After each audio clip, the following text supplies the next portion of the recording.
time is running, and there's only 1 hour for this session.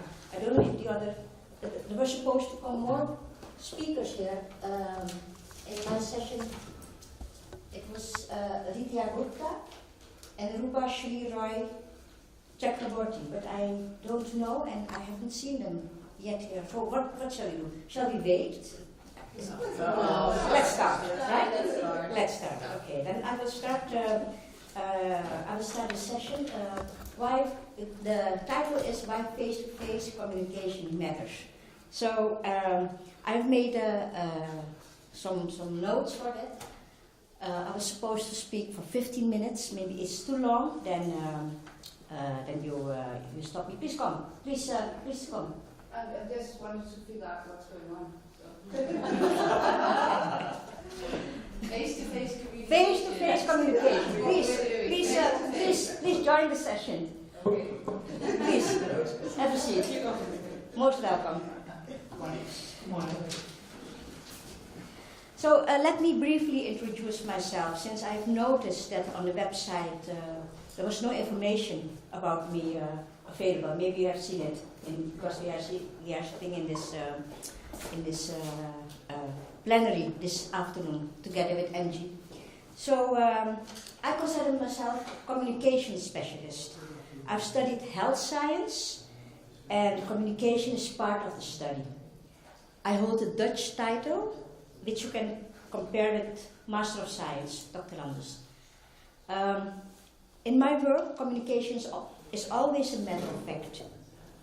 When I was working in the field of health promotion, and I'm speaking about a long time ago, I noticed that communication made by governmental institutions did not reach certain groups in society, because reading is not their cup of tea. They get information, for instance, via local radio in their own language. Or they just join meetings where information is provided by people speaking about a certain subject. But for the institutions, it was very difficult to accept that we have to find another way of communication. I started my career by introducing the cartoon flyer. We had to communicate the message of safe sex. And by using pictures and a few words, we were able to spread the news. In the meantime, I recruited volunteers. We trained them in health education and safe sex education. And this way, they became health educators. Together, we went to festivals to speak with people and provide them with the flyer and condoms. I noticed that the visiting public avoid our stand with the signs and materials. So I encouraged the health workers to walk around and to speak with the people and give them a flyer. I also worked with a famous band to spread a message via a song on the central stage. This approach of different levels of communication worked excellently, and I was asked to describe this methodology.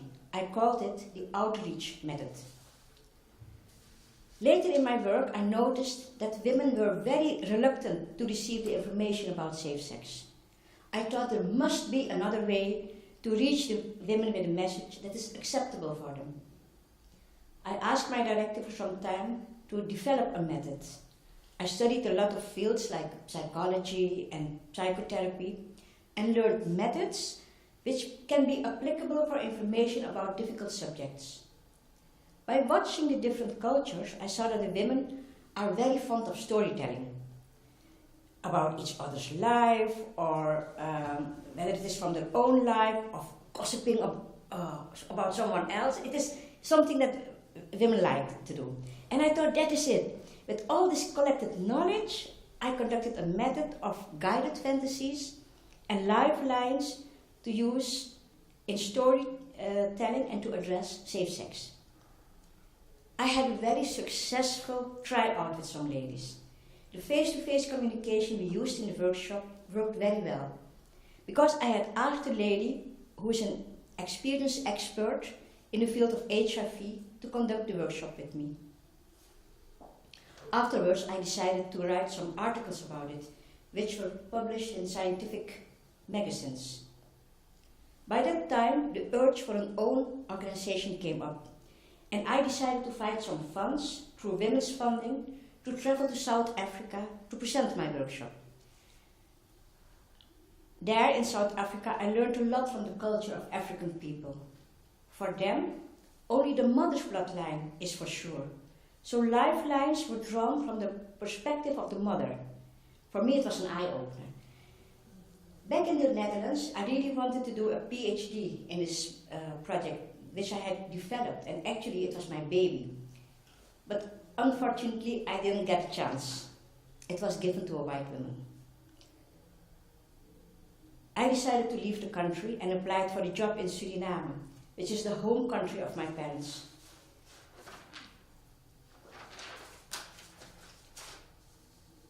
In Suriname, I became head of the HIV/AIDS unit of the medical mission. Let me show you. This picture is here. You can see the picture. My job was to visit remote villages in the bush and speak with doctors and inhabitants of the villages about practicing safe sex and encouraging them to show posters to raise awareness. It was important to have this face-to-face communication with the people of the medical post several times, at least once per month, because the overall communication with the remote villages was via radio contact. It was a dangerous but challenging job, because I had to travel by boat over wild running water, sleep in the hut of the locals, eat like the locals, and live like the locals. For weeks I was living in the jungle. Communicating with the people face to face was really a way of spreading the message. If I was visiting the villages with the prevention team of the medical mission, they challenged the villagers through games and role play how to negotiate about safe sex and use of condoms. This is a story about 17 years ago. Nowadays, communication is still the same in the villages. People still communicate via radio to reach the capital city. Only in a few places in the hinterland, mobile phones can be used. If you look at how we have organized society today, especially here in The Hague, but I guess it is so in many big cities, we see that communication is merely based online.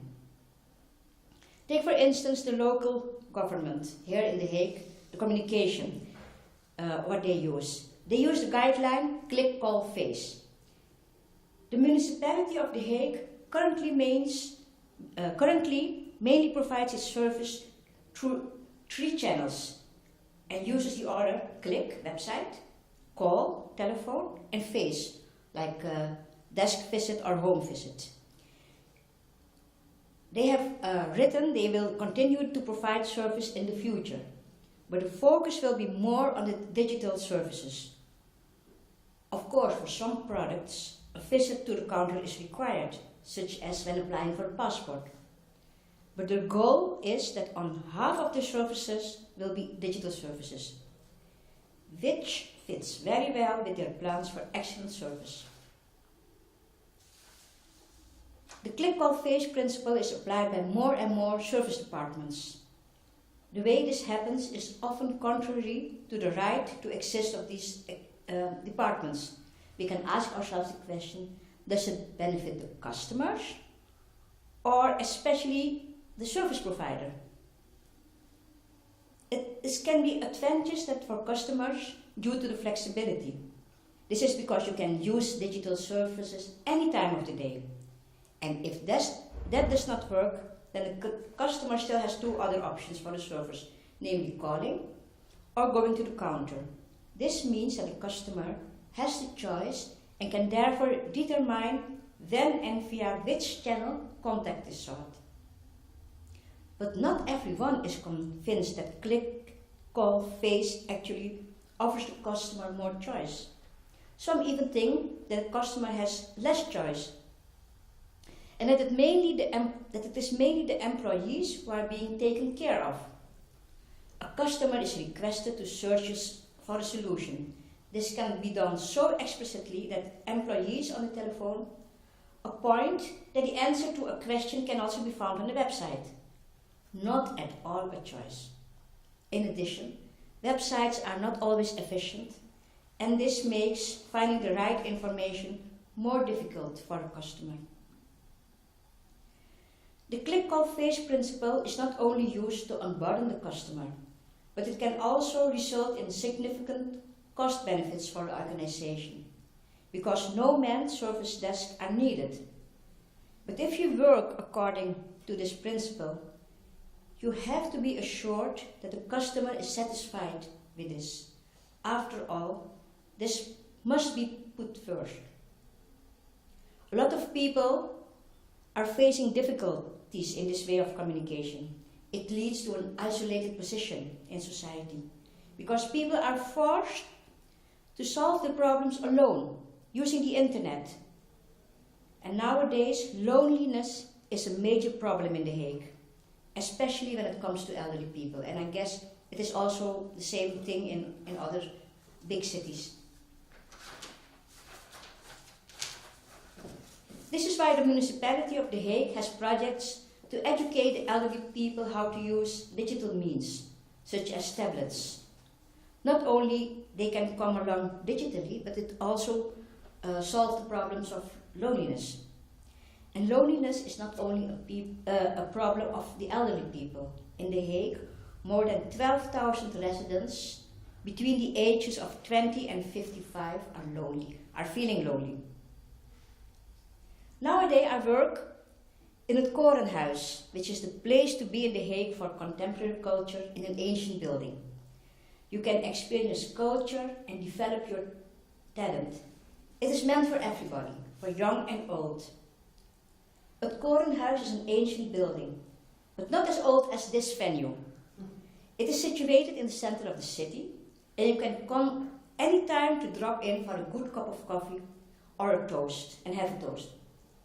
We have various activities and events in het Korenhuis, such as classes, workshops, festivals, shows, concerts. Lately we hosted the Hague Freedom Book Fair with publishers from Bangladesh, Turkey and Sudan. Besides diversity and local connection, I'm also responsible for good communication management in the organization. As any organization, we are facing problems when it comes to communication. That is why we have established a service point, what people can visit if they have some questions. On events, we are going to work with volunteers as hosts and hostesses to provide better communication with visitors. As a matter of fact, this evening we have the kick-off of an event called Pro Jazz in het Korenhuis, with the performance of a trailing jazz quattro. All this information you can find on our website. But if it wasn't for me standing here in front of you and communicating this fact to you, you would never have learned about this event. That is why face-to-face communication matters. I rest my case. Thank you. So I don't know if you have any questions or what. When were you in South Africa? When? What year? I was in South Africa in 2000. It was the 13th World AIDS Conference, and I thought I want to be part of that. But I was working with the municipality in Amsterdam, and by that time, I don't know how it's now, but by that time, as a woman of color, it was not, a custom that you go and to those conferences. So I thought I'm going to find my own resources, and I applied for women funding, which is called Mama Cash. Maybe it's familiar with you. And we had an organization in which was an upcoming organization. It was not finished yet. And with that information, we went to South Africa together with a lady with HIV. So, and we had a fantastic time over there. Yes. Oh, because I did in 1998 to 2000 37 films with local filmmakers in South Africa about AIDS and AIDS. Really? It's called Steps for the Future. It was a huge, impactful event, and the films were shown mobile units all over Southern Africa, and SABC, first time local. I think maybe you need a microphone. Then yes, because a lot of communication about HIV/AIDS, and there was, the whole organization, the local South African organization, with the guy who was what's it called, not eating. What's it called? Yeah. What? Hunger strike. The head of the AIDS organization local, until that they could get medicine and it was recognized, and we followed that story. We did 37 stories with local filmmakers, so we had workshops with local filmmakers and working obviously with local producers, and so it was very interesting. And as your experience, it was also a lot of women who could tell about their experience, and also when you started giving medicine to the babies within 48 hours, you could save them from having the illness transferred. So I think this way of storytelling, obviously I work in media, so I work to reach masses and opposite you, but we do always show the films in local environments where you can have Q&As and stuff, in addition to broadcast. Yeah, I understand. But my aim is also to use to address a large audience. It's not only that face to face. I mean, the message we have to spread is to reach a lot of people. So it is like that, actually. And other questions?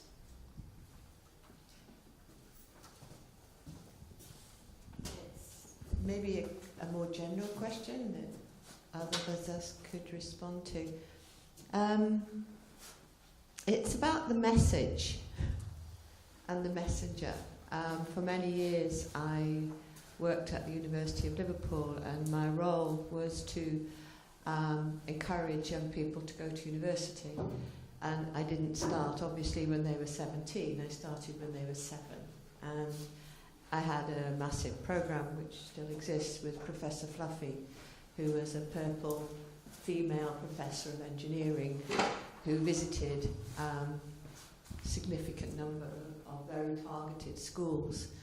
And the message wasn't go to university, the message was follow your dreams, because, for example, we had a dream box where the children would put their dreams in, Professor Fluffy's dream box, and I can always remember one of my young members of staff, and I only had young members of staff doing this because nobody wanted to see old ladies, they wanted to see young staff. And this little boy had put, his dream was to be a champion illegal cage fighter. Right? And how did he cope with this, right? And actually it was a very good, I used it a lot as a discussion, because this boy had dreams. Yeah. The role model in his family was probably an illegal cage fighter, and his father and his uncle.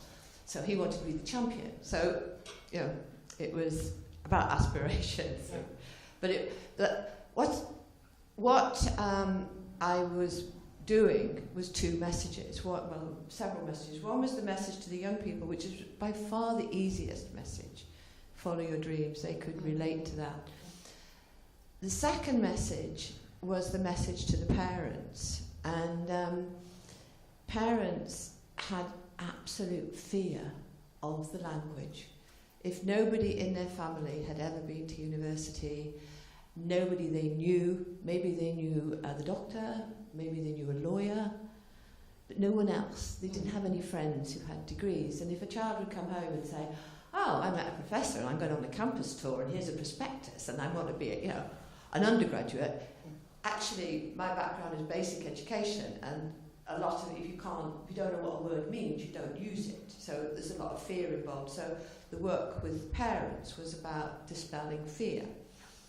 But the third message, which for me was the most significant message, was within the world of the academics, because they said, well, why do they could see the children needed the message, they were disadvantaged, therefore they could see that. they struggled with the message to the parents. Why would they possibly be frightened of us, you know? But they were all, by definition, if you work in a university, you are a success of the system. Because you can't do that if you work in the field of academics. What they don't do is respect other people who work in the university who might not be academics, but that's a whole other story. But so, for me, the message was about the institutional change. This is not really about face-to-face communication, and I've sort of rambled on here a bit. I know, I'm trying to get to the point. But I think when you were talking about the centre and the AIDS message, and you were talking about the AIDS message, what I'm really worried about is we live in a world is who controls the message. For example, the media is owned by 5 people globally. There's 5, you know, we are being given messages. And I suppose I was talking about my own personal experience of identifying the message and then systematically. But I think we live in a world where we're being systematically fed false messages. Yeah, a lot. So I think that's where I was ending up. So I don't know if that opens up the discussion to anybody else. Or But I think that's entirely wrong. okay, good. Good. I think that's entirely wrong. I mean, you're from Britain, I can hear. You have BBC, and everything that goes through BBC is going through a very rigid... I live in Croatia, by the way. Okay, but... Yeah, you said Liverpool, and you're brought up with free media and public service, and everything that goes through BBC has a very rigid underlying documentation process. They have why the film is filmed like it is, and where and why is there a hidden camera if there is. Can you show these people? Is it risky for them? So there's a lot of these ethical, moral processes that go through public service media. And I still, I mean, in many, at least in the Western world, there's public media, and of course there's a lot of commercial media as well, as you can see in America, and controlled media in Russia and China and whatever. But then there are still in some countries free media, but also a media that basically are only to service the people, not with hidden agendas, not with political agendas, not with commercial agendas, just to service the people. And that's the public service TV stations we have, at least in Northern Europe, north of the Alps, and Japan and Taiwan. But I work there for... in the country that you are. Yeah, of course. No, I agree. It's probably maybe 10% of the world, 15% who has this, but they're there. And well, you think the BBC is truthful? I absolutely think they are. No, but I don't even want to discuss that. I mean, they might do errors once in a while, but I deliver... I'm not talking about the filmmakers, but the BBC as an organisation. As an organisation. With the and the corruption. No, but I'm saying, I think it's wrong that there's been a pedophile. Of course, they think so too. It's a big error they have made, but it doesn't mean that everyday news and current affairs and panorama and all these things are wrong. It's something that was very visible with him, and obviously, and it's a disaster. But it's not. Doesn't mean that they are, doing wrongful things or want to manipulate the whole British people, citizens. They're actually there to be critical to Brexit or to be critical to not Brexit. But they're there to open people's eyes and understand what's going on in life. And I think they do really well. And also BBC World Service, I think they're cool. And it's probably different in global. Yeah. No, I wanted to share two short stories. First one was regarding what you're saying about the media and what you're saying about the importance of face-to-face communication. I was in New York for New Year's Eve, and I was in the middle of the worst wave of cold that they had in the last, I don't know how many years, and I never felt that much cold in my entire life. But, so that was true. It was extremely cold. But I remember that one of the days I started walking around the city, and I did 14, 15 kilometers walking. And when I came back to the hotel, I turned on the TV, and every single channel, all of them, were panicking and saying don't go outside, you're going to die in the cold. The mayor is calling an emergency status. And I was I just came from walking 14 kilometers outside. It's not like I just went around the corner. I actually walked the entire city yeah, it's cold, but it's like, I didn't die. Like, I can understand that maybe homeless people and people that are under a different situation could actually die from the cold, Yeah. but that doesn't mean that the entire population cannot leave their houses. So, and thankfully, yeah, the city was kind of empty, but there were a lot of people that thought like me, and they went outside, and I was able to have face-to-face communication and realize that, well, that's not entirely true because they were outside as well. So that's one story about the importance of media and face-to-face communication. And then back in my home country, Uruguay. By the way, if you don't know it, it's like the smallest country between Argentina and Brazil. That's Uruguay. So what happened, like, I was born in Brazil and I've been living in Uruguay for the past 22 years. And one of the things that I used to love the most about Uruguay was that for me it was the safest place on earth. It was super quiet, nobody will ever like try to rob you or assault you or anything. Until about, let's say, 5 years ago that things started to get difficult. And I kind of blame the media for that, because what started happening is that media started to replicate the crimes that were happening in Argentina, for example. And Uruguay tends to repeat, I don't know why, everything that Argentinians do, the good and the bad, especially the bad. So in the past year, I was completely touched, and I ended up pulling up like a round table for ending violence against women, because we have like a wave in which in 10 days, 3 different little girls were raped and murdered. And that shocked me, because especially with the last one, I could relate with my daughter. She was 10 years old. Like 10 years old, seriously?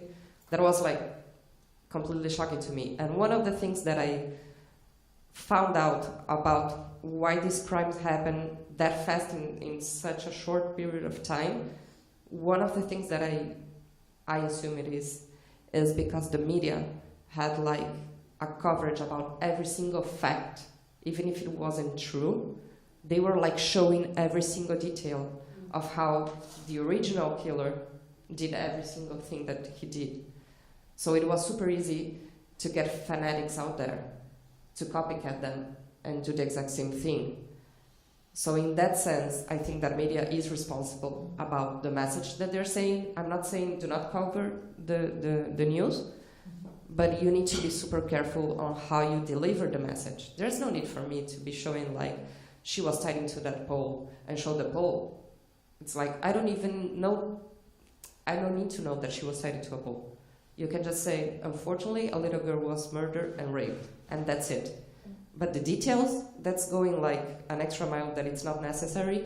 And as far as I can see, or my perception, it's doing the opposite effect. It's like raising more killers and raising more rapers. And that's just scary, because I don't see a way to end it.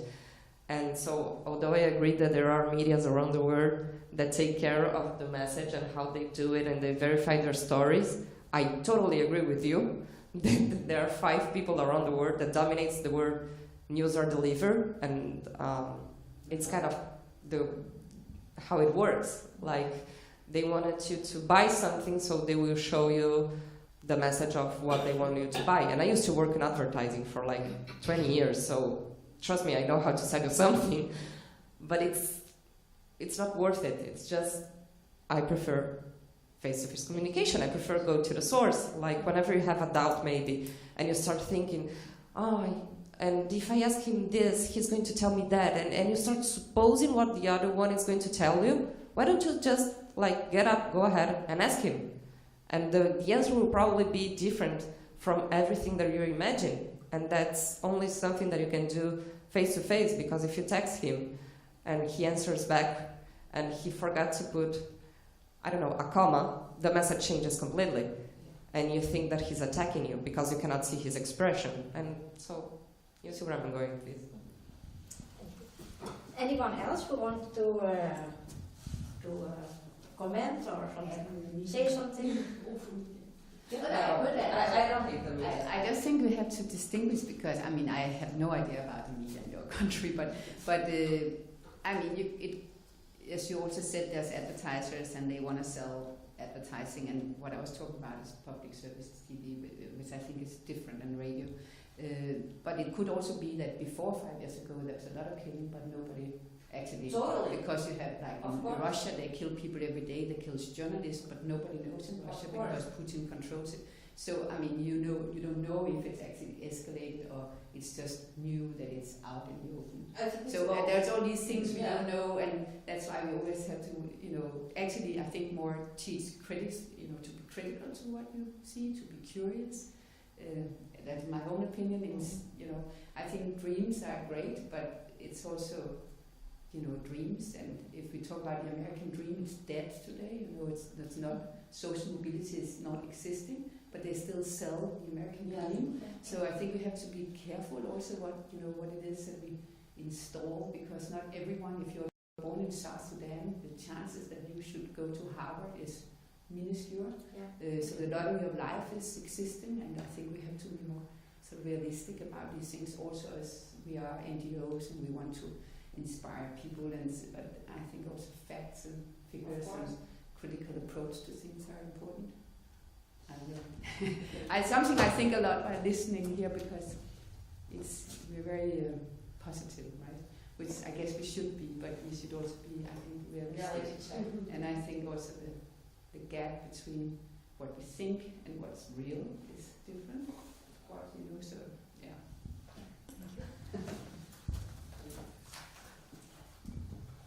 I would like to absolutely agree with you on the reality that there's so many truth seekers out there, and a lot of them work in alternative media.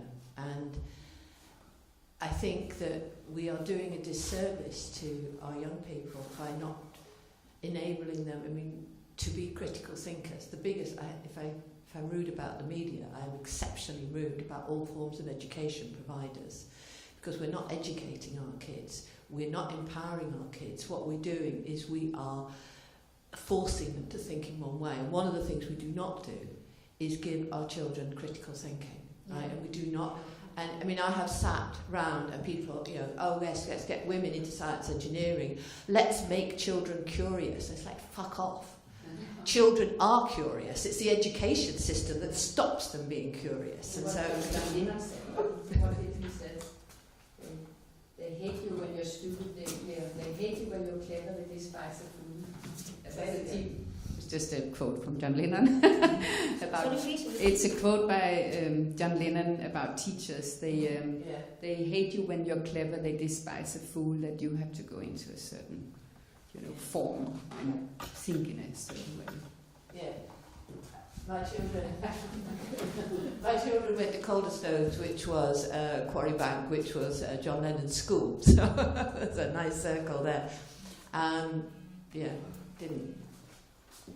They learned. I have 3 sons, 3 men, and they're critical thinkers. And I think a lot of it is, coming back to the role of women, is empowering their children to think and to believe in the truth, and not to believe in the false messages. Ladies, we have 15 minutes left. Is there anyone who wants to comment or wants to say something? I think since we are in such a small group, it's very good if everyone can say something. There were 3 ladies who have spoken a lot, and 3 who haven't. So please, if you feel free to share, we are in this small setting. Can I give someone a microphone to speak? Yeah, to say something? yeah. Something popped up in my mind. Talking about media. Just a small example of the many we already heard. But I have an American friend, and she came to visit the Netherlands last year. And she's from Georgia, so we already thought, let's, don't talk about politics and everything, because I knew through Facebook what her opinion was on that, and as well, she's a very lovely friend. But anyway, she came here for a week to show this country to her daughter. This country? Yeah, she was here already for several times. She is a former colleague of mine. But what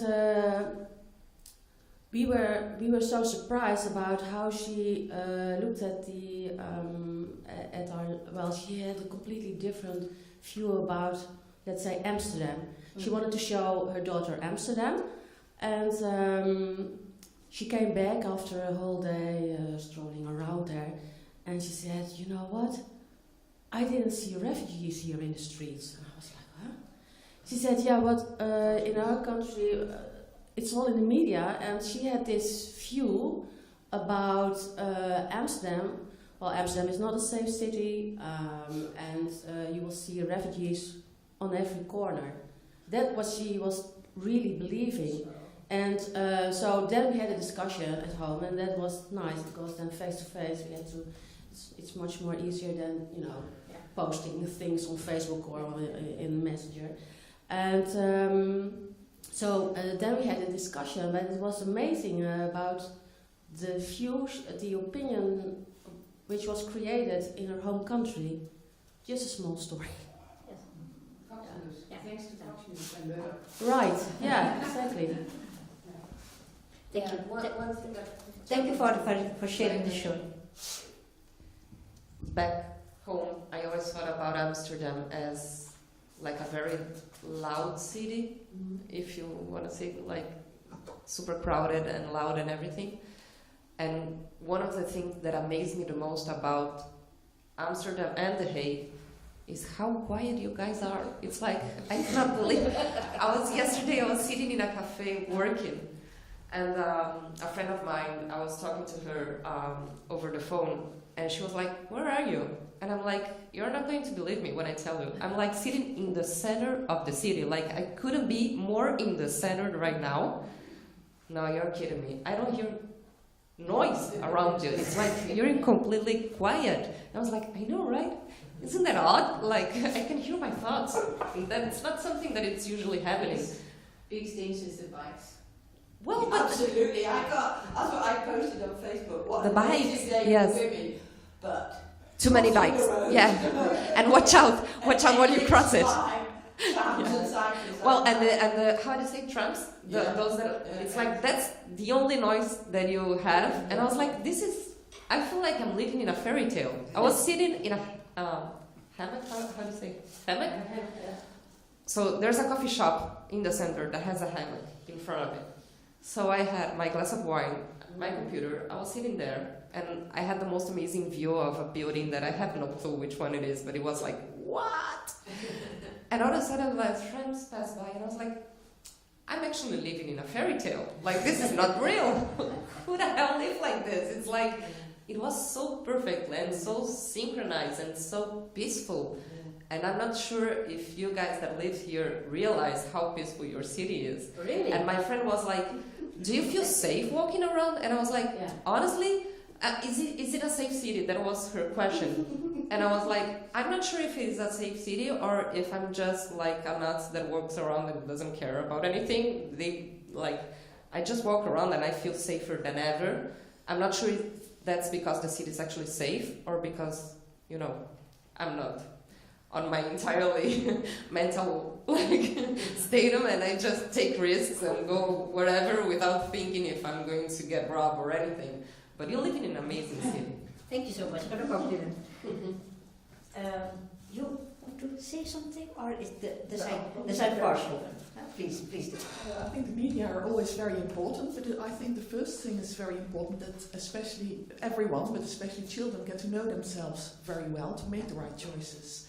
I'm working with Anton Philips, and he works with a method to find your own intrinsic motivation. And we are especially focusing on the youth so that they can find their own intrinsic motivation after which they make choices. Nowadays, a lot of media are there all the time. And if people don't know themselves very well, it's very hard to make choices at anything.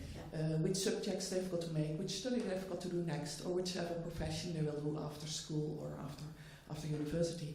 So I think it's very important that, everyone gets to know themselves very well, and it's very nice that there are very different ways of doing that, and one of them is the SIMA technique, systematic individual motivation analysis, which Anton Philips works by. So I thought that's a little Spot on. Are you going to are you a speaker? No.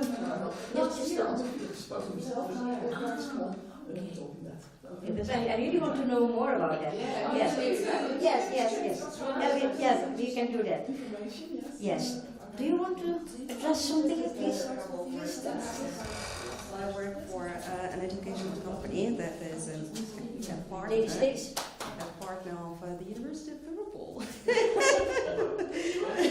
Laureate online. You see, that resonates. The name resonates. All right. So we support online programs both on master and doctoral levels.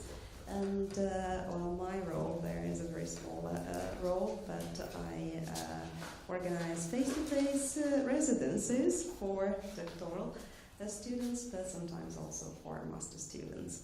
And that's an important place, an important forum for the students to actually come together from all over the world. Well, I'm here in the Netherlands. I'm here. Yeah, Laureate is a global network, but we have offices here in Amsterdam. Yeah, so basically, the online learning happens certainly on the online platforms, but then there is this opportunity for students to come at least once a year, maybe 2 or 3 times a year, depending on the schedule of events and whether they want to do it or not, because it's certainly their idea whether they take the benefit of it or not, but everybody who comes, they say, this is really essential for them to see their peers, to see their teachers, to build the relationships, because it doesn't matter how many times you get online on Skype to discuss your thesis, for instance, or to discuss any other aspects of your studies, but only it's through the connections that you make face-to-face that you can ensure that you get the support, the moral support, you have the access to more knowledge, basically. That's what they say, and this is the establishment of life learning and lifelong relationships for students and when they become alumni as well. So that's a little bit of my story. Well, thank you for sharing. I think we shall around. We will finish this session. I think it's. Don't you think so? It's almost time, and I think Mette wants to go. No, Right? no. I don't want to go. I just want to do something else. If it is. Well, thank you very much for your attention. It was very. I enjoyed it. Even if it was a small group, but the small group, we could make a bound and something like this. And I'm sitting with MG and Mette this afternoon in the plenary. So I'm very happy that you joined in this session. And I hope for the rest of the day you'll have a fine day. And you can stay here because I think at 11 if I'm 5 minutes out.